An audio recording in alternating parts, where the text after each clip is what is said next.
The night view from the windows of New York's skyscrapers looked just like Catherine Montgomery's life.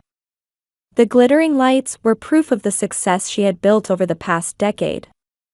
Catherine stood at the pinnacle of her career as an international financial consultant, a name that commanded respect even on Wall Street.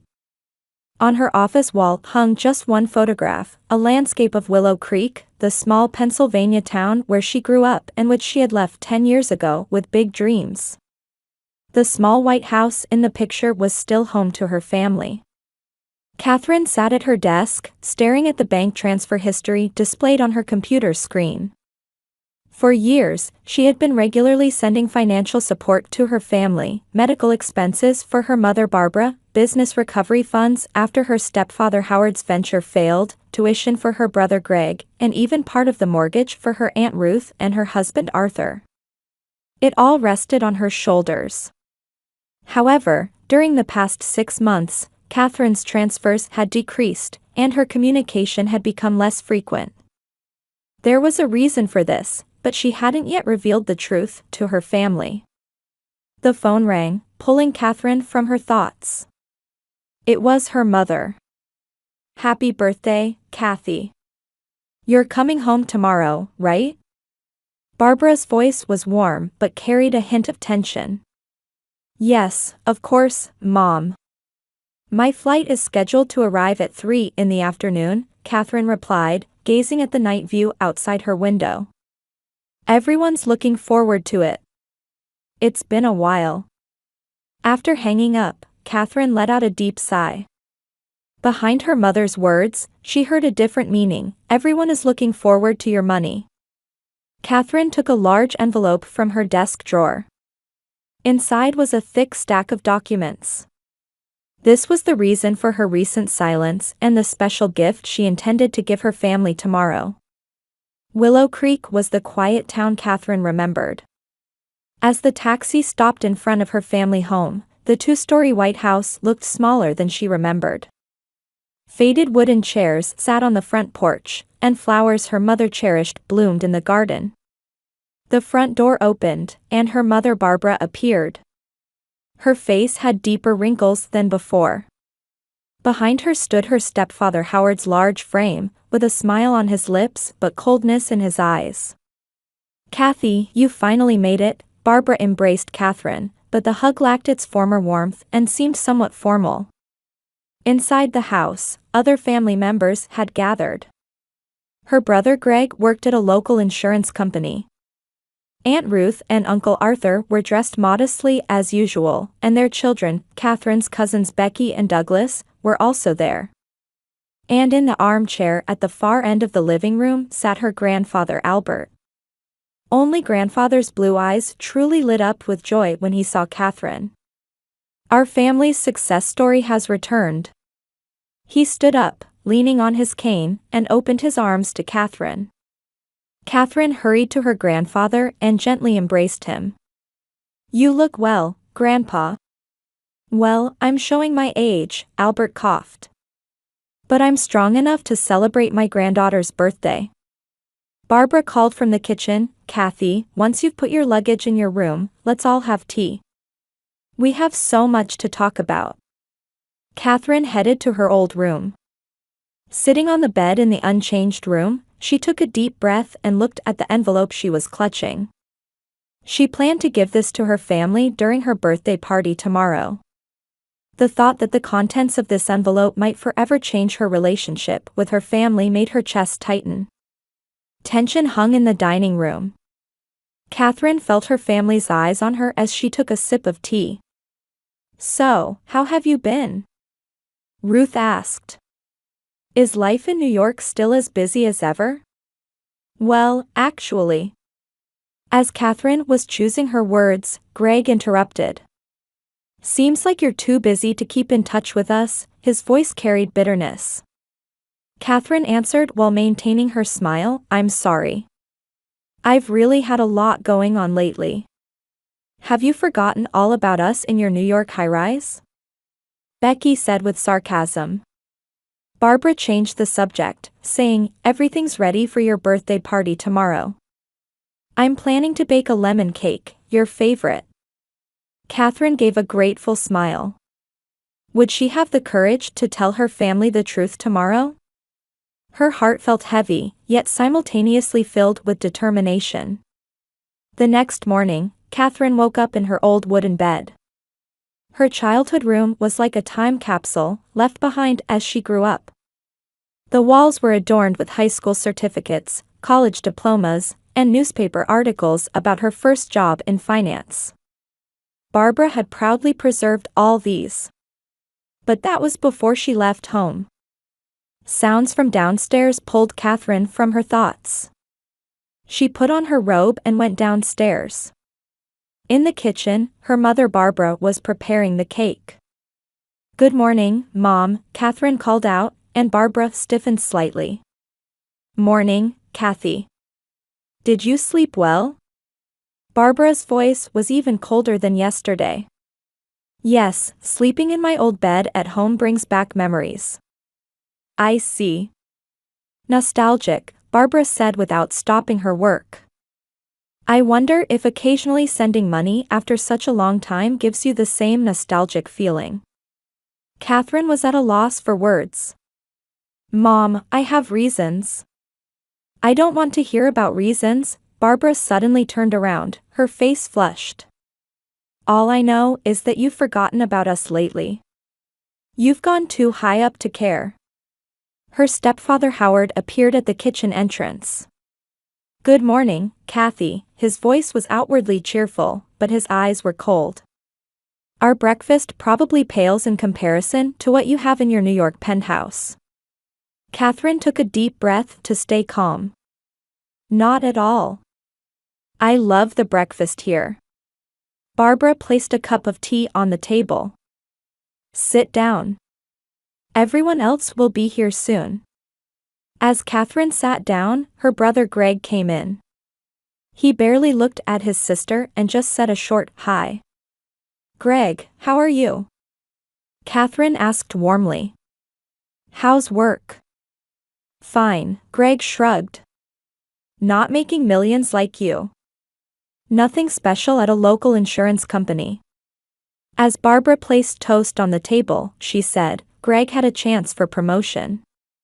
But he couldn't afford the training. She gave Catherine a meaningful look. "I didn't know," Catherine answered quietly. "If you had told me." "It's hard to get in touch with you these days," Howard interjected. "I guess you're too busy to spare time for the likes of us." After the tense breakfast, Catherine returned to her room and prepared. She carefully applied makeup and changed into an elegant dress she had brought from New York. Then she put the envelope in her purse. She intended to give it to her family at the right moment today. By afternoon, relatives had gathered. Aunt Ruth and Uncle Arthur, cousins Becky and Douglas, and finally grandfather Albert arrived, driven by one of his grandchildren. In the living room, conversation clearly flowed around avoiding Catherine. Family members awkwardly engaged in small talk, and whenever Catherine tried to join in, an odd silence fell. "Do you know who bought Dad's old farm?" Ruth asked Barbara. "The Harrisons. I wonder what they plan to do with it." "That farm on Hansbury Street?" Catherine chimed in. "I remember riding a horse there for the first time." "Yes," Ruth replied curtly and quickly changed the subject. "Becky, how's your new job?" Catherine slowly stood up, saying, "I'll get some water," and headed for the kitchen. She stopped at the entrance when she heard her name. "Kathy's been sending less money lately," it was Ruth's voice. "She used to send a regular amount every month." "She has her own life," Barbara's voice mixed anger and resignation. "I guess living in a New York high-rise is expensive." "But aren't we her family?" Becky's voice came through. "How much her money helped when Mom was sick. And now." "Quiet," Howard said in a low voice. "She might hear us." Catherine returned silently to her seat. With an aching heart, she maintained her smile. As party preparations continued, Catherine sat next to her grandfather Albert. He seemed to be the only one genuinely welcoming his granddaughter. "How have you been, Grandpa?" Catherine asked softly. Albert took her hand and said, "I'm fine, Kathy. But everyone else has been struggling lately. Especially since your support decreased." "I have reasons," Catherine began to say, but Barbara called out loudly. "Everyone, gather around the table. It's birthday time." The dining table was filled with modest but heartfelt dishes. In the center was her mother's special lemon cake, surrounded by what were supposed to be Catherine's favorite foods. However, the atmosphere was heavy, conversation superficial, and occasional sarcastic remarks stabbed at Catherine's heart. "Kathy, you probably don't eat home cooking like this in New York?" Ruth asked. "I'm sure you always dine at fancy restaurants." "Actually, I cook for myself quite often." "I'm busy," Catherine replied quietly. "Busy enough to forget about us?" Greg said sharply. Before Barbara could admonish her son, Howard jumped in. "Kathy, how's your job? Any new projects?" Catherine began talking about a recent major deal. "Actually, last month I finalized a big international project." "And?" Yes, we've heard enough about your great success," Barbara interrupted. "You wouldn't know about our struggles anyway." Catherine swallowed her words. No matter what she said or explained, her family's hearts seemed closed to her. She started to reach for the envelope in her purse, but stopped. It wasn't the right time yet. Only Grandfather Albert looked quietly at Catherine. His old eyes showed understanding and sadness. After the meal, Barbara brought a lemon cake with candles from the kitchen. A slight brightness finally spread through the room to celebrate Catherine's 35th birthday. "Happy birthday, Kathy," the family sang together, but their voices lacked heart. Catherine smiled, staring at the candle flames. What should she wish for? A miracle to change this situation? She closed her eyes, took a deep breath, and blew out the candles. "Congratulations," Barbara began cutting the cake. "So, Kathy, anything special happen this year?" That question clearly intended to ask why the money transfers had decreased. Catherine received a slice of cake and answered, "Actually, I've been working on an important project." If it's about money, don't hold back," Ruth said sarcastically. "We're all adults here." In the uncomfortable silence that followed, Catherine was about to reach for the envelope in her bag. However, at that moment, Barbara suddenly stood up and tapped her glass with a spoon. "Everyone, I have an announcement." The room fell silent. Catherine looked at her mother with a confused expression. "We've discussed as a family what we feel about Catherine's return." Barbara's voice was strangely calm. A chill ran down Catherine's spine. Had a family meeting been held in her absence? "We have supported Kathy for a long time, helping her succeed in New York," Barbara continued. "And she has helped us financially. But recently..." Barbara exchanged glances with Howard, who nodded slightly. "Recently, it feels like she's forgotten about us." Barbara's voice began mixing with anger. "During my illness, when Howard's business was in crisis, when Greg struggled with tuition, Kathy always helped. But now, she's too caught up in her luxurious lifestyle to care about us." Catherine tried to speak, but her mother raised her hand to stop her. "So, we propose a vote." Barbara's eyes stared directly at Catherine. "Whether to keep Catherine as a member of this family, or to end it here." The room was completely silent. Catherine's heart pounded fiercely. This must be a joke. But there was no hint of humor in her mother's expression. "Mom, what are you saying?" Catherine said in a trembling voice. "Is this a joke?" "No joke, Kathy." Barbara's tone was cold. "Just as you've abandoned us, it's time for us to let you go." Those in favor, raise your hands. A horrifying scene unfolded before Catherine's eyes. The first to raise her hand was her mother Barbara. Her face showed determination and slight sadness. Then her stepfather Howard, followed by her brother Greg, raised their hands. His eyes remained fixed on the table. "Are you serious?" Catherine asked in disbelief. "Because I've reduced my transfers lately?" "It's not just about money," Ruth said, raising her hand. "We're family. We're supposed to support each other. You haven't been supporting us at all lately." Cousins Becky and Douglas also slowly raised their hands, looking embarrassed. They never once looked Catherine in the eye. "I guess the big city success story doesn't need us country folk anymore?" Greg added. His voice mixed pain and anger. Catherine looked around the room. The only person not raising his hand was Grandfather Albert, who sat in his chair with a confused expression. Tears glistened in his blue eyes. "Kathy, I don't agree with any of this," Albert said in a weak voice. "You'll always be my granddaughter." The room's air was filled with tense pressure. Catherine slowly stood up.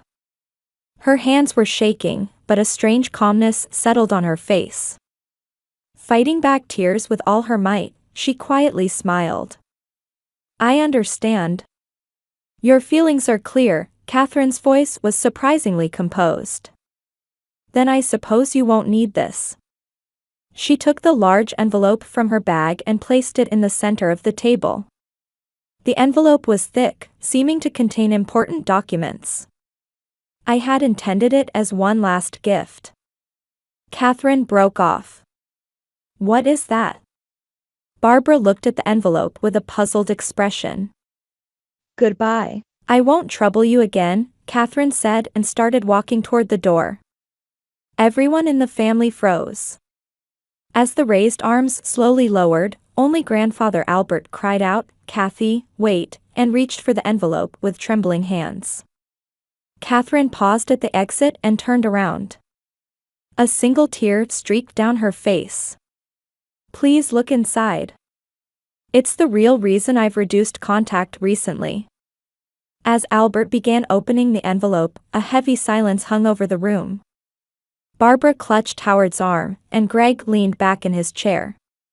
Ruth and Arthur held each other's hands, while Becky and Douglas watched the envelope with anxious expressions.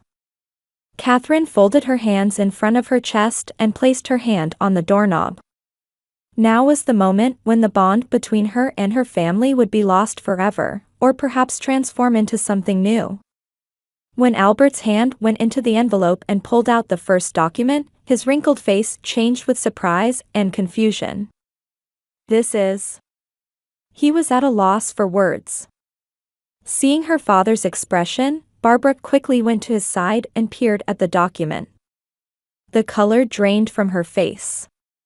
"Kathy, what does this mean?" Barbara's voice trembled. Catherine took a deep breath, realizing the time had finally come to explain the real reason. The thought that this might be one of the most important moments in her life made her chest tighten. "Mom, everyone, the reason I've reduced contact and sent less money recently is because I had a plan," Catherine said quietly. But at that moment, Greg, who had taken out another document from the envelope, exclaimed, "What is this?" "This is our..." Catherine stepped away from the door and turned back toward her family. There were no longer tears in her eyes. Instead, a strong light of determination shone in them. "Please look at all those documents," she said. "They show how I truly feel about my family." In front of her family, who were taking out the contents of the envelope one by one, Catherine stood straight. She no longer intended to run away.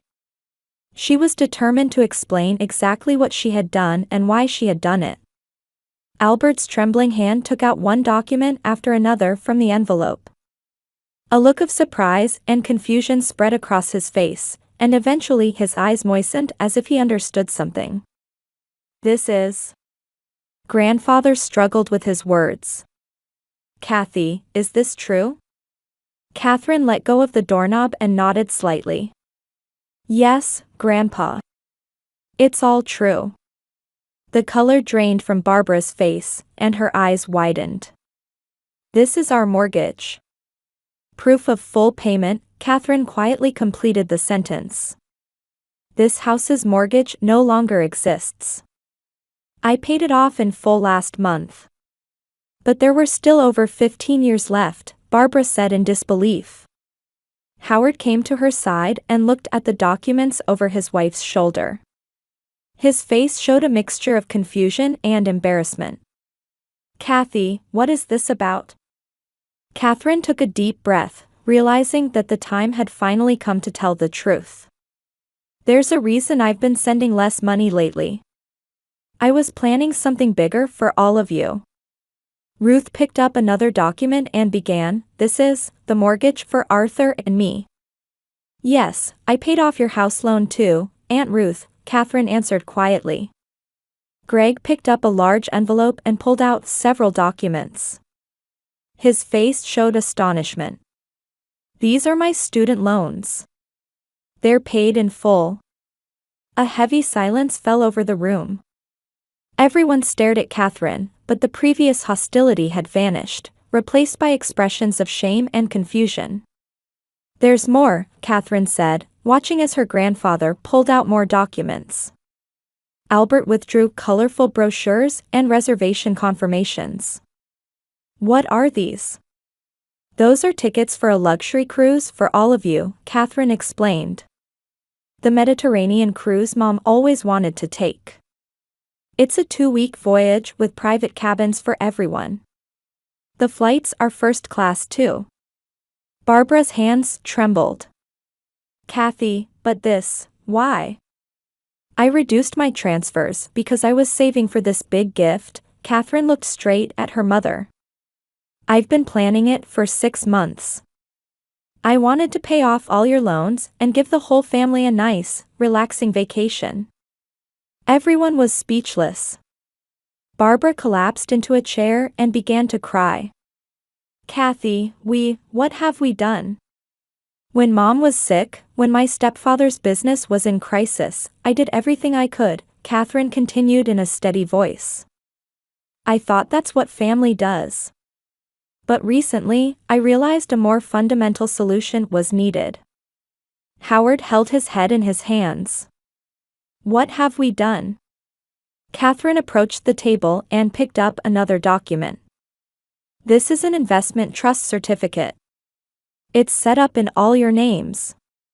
It's designed to provide stable monthly income, so you won't need to rely on my transfers anymore. Ruth said tearfully, Kathy, we are sorry. Can you forgive us? I love all of you, Catherine said quietly. That hasn't changed. That's precisely why I wanted to provide you with financial security. But love can't be bought with money. Today, I learned how you truly feel about me. Greg stared at the floor and murmured, Sis, I'm sorry. He struggled for words and covered his face with both hands. We were only thinking about money and your feelings. Aunt Ruth said, crying. Catherine shouldered her bag and said, These are all yours. I'll be going now. Wait, Kathy. Barbara cried out, walking toward her daughter.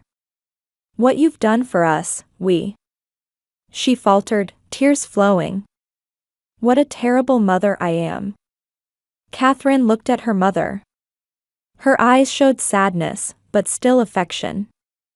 Mom, maybe we expected too much from each other. I wanted your approval, and you relied too much on me. But real family is valuing each other, Albert said quietly. Not for status or wealth, but for our bonds. The atmosphere in the room changed. Barbara stood before Catherine and reached out with trembling hands. Daughter, I'm sorry. Truly, deeply sorry. Catherine was about to take her mother's hand but hesitated for a moment. The memory of today's vote came vividly back to her. Howard stepped forward and admitted, "Kathy, we were wrong. Perhaps we were jealous of your success. And we became too dependent on your help." Greg stood up too. "Sis, I am ashamed. What was I thinking, voting like that?" "We were projecting our frustrations onto you," Ruth said, wiping her eyes. Catherine took a slow, deep breath. "I wanted you all to be financially independent, free from loan worries, and to create wonderful memories together as a family. That's why But we completely misunderstood your feelings," Barbara said tearfully. "Daughter, could you give us another chance?" Catherine looked at her grandfather. Albert smiled gently and nodded slightly. "Kathy, today you've taught us what real family means." "Don't go," her grandfather pleaded quietly. His blue eyes overflowed with deep regret and love. "Let us make amends." Catherine looked at each family member's face for a long time. She could see the regret, shame, and love in their eyes. Her heart was a whirlwind of confused emotions, deep hurt and the pain of betrayal, along with the bond she had built with her family over the years. "I might need a little more time," Catherine said quietly. "I'll stay at a hotel tonight. We can talk again tomorrow." As Catherine headed for the door, her family watched in silence. Before she left, her grandfather said one last thing, "Kathy, you're truly a wonderful person. I'm always proud of you." Catherine turned back and smiled slightly. "I'll come back tomorrow, Grandpa." As she left the house, the cool autumn night air caressed her cheeks. Complex emotions swirled in her heart, but at the same time, she felt a strange sense of release. 1 year later, soft autumn sunlight enveloped the small Pennsylvania town. Catherine drove a silver rental car up a gentle slope and parked in front of her former family home. The house had changed considerably, a new roof, walls painted in bright colors, and a well-maintained garden blooming with colorful flowers. The front door opened, and her mother Barbara appeared. Her face was filled with peace and confidence that hadn't been there a year ago. "Kathy, thank you for coming," Barbara warmly welcomed her daughter. Her voice carried genuine gratitude instead of the former coldness. Catherine embraced her mother. "Your new hairstyle looks lovely, Mom. Do you think it suits me?" Barbara laughed shyly. "I cut it short so it looks neat even when I'm working at the bakery." The small bakery Barbara and Howard had started had become popular in town. They had learned to stand on their own feet and found a new passion in the process. Inside the house, changes were abundant. Greg had returned to the local university to study business management. On weekends, he helped with the community volunteer activities that Aunt Ruth and Uncle Arthur were running. Everyone had been freed from financial burdens and started pursuing their own dreams. In the living room, Grandfather Albert sat in his armchair. Even at 81, his blue eyes remained sharp and warm. "Our family angel has returned," Albert exclaimed happily. Catherine kissed her grandfather's cheek and sat beside him. "You look well, Grandpa." "Thanks to you," Albert took his granddaughter's hand. "The whole family, too." Barbara smiled and took out a photo album. Pictures from the cruise.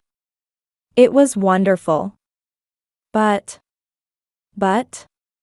someone was missing, her mother said. "We missed you." The photos showed the smiling family.